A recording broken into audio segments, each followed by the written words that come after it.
Okay, there's some people saying I should, uh, because of the advances in technology in relation to video editing and audio, etc., that I should try and do something that is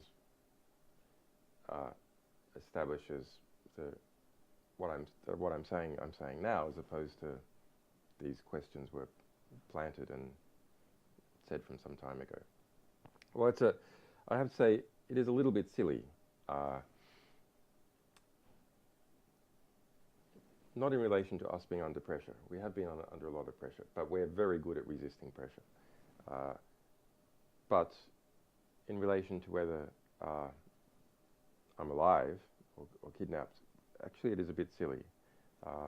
So if you look at people like John Pilger, for example, long-term friend of mine, runs my defence fund, is a famously brave investigative reporter.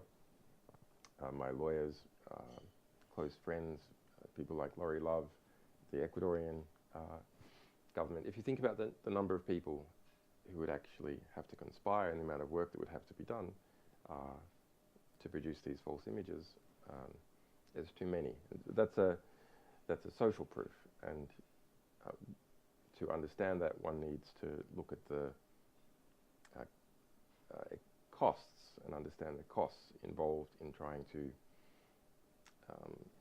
pull together all those people and trying to keep a lid on them and engage in all this kind of fabrication technology, which does not yet exist in a capacity, as far as anyone can tell, in a capacity to do what is done. To do all that, that's the cost. And then, but for what benefit? That's an interesting question. So in thinking about real-time proof of life, well, intellectually the most interesting one is to take the most recent block in the blockchain, in the Bitcoin blockchain, give the number and at least 8 digits or something of the hash, and then maybe to spell out this hash by sign language. That's kind of intellectually entertaining, but what is the problem with it? Well, let's see if I can get a recent hash. While it's intellectually entertaining,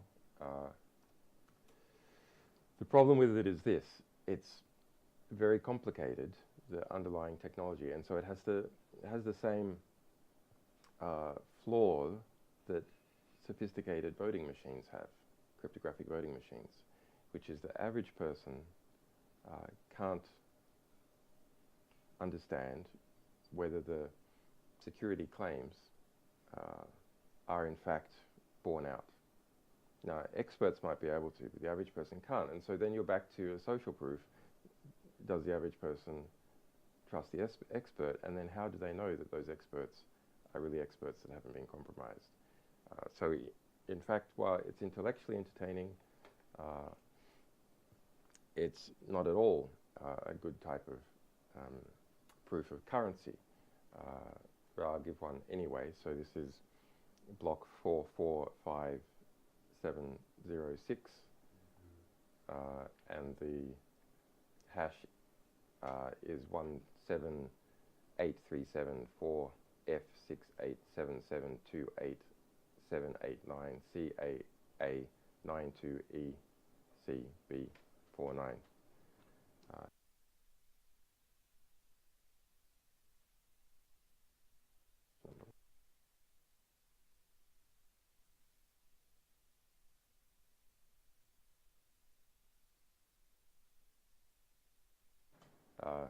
Okay, I think I made a mistake in the block number, which is going to drive everyone crazy. So the block number 447506. See, this is how you can tell it's real time with some mistakes. Hash 178374687728789CAA92ECB49. Okay, intellectually intellectually entertaining. You don't actually have to read out the whole hash number. Maybe 8 digits or something combined with a block number would be enough to show currency within a 10-minute hour period, something like that. But actually, the better way to show currency is news that can be widely checked, is widely spread, and is unpredictable before it happens. The best would be, a few different natural disasters, maybe a lot of weather measurements,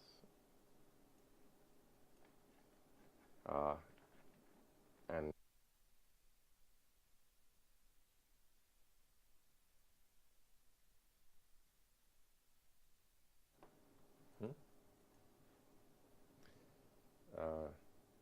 and are we unmuted?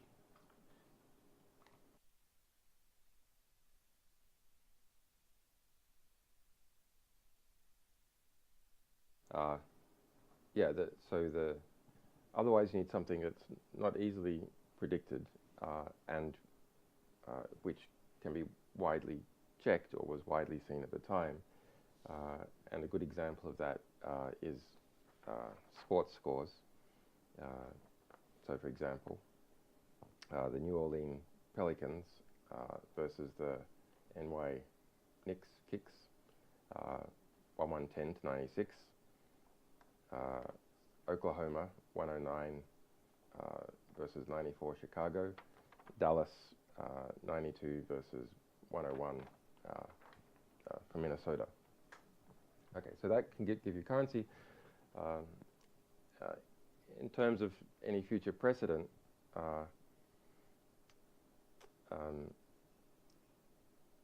if I disappear or someone else disappears, the answer to whether we're okay and under duress is given by two things, or should be given by two things in future.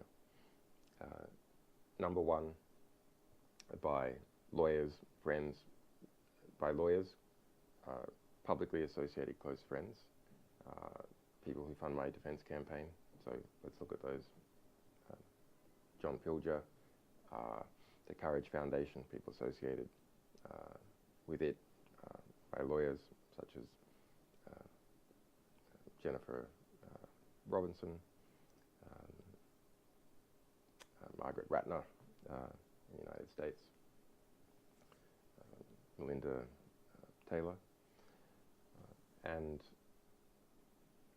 the ability to do live interactive video where someone, even though theoretically they could be under duress, can interject in the stream quickly to say such a thing, or to, give a variety of messages in a live way, which each one is not comprehensible at the time that it is said, but the last one, if you like, provides the conceptual key to decrypt them. I'm not doing this now. I'm not doing this now. So, yeah, I very much appreciate the support. It had some good effects. I think it probably contributed significantly to restoring my internet. A lot of that well-intentioned support was waylaid by a black PR campaign, so don't let that happen again. And that's it. Thank you, Reddit. Thank you, Redditors, for spending so much time on our material. Yeah, we're really, really happy with it.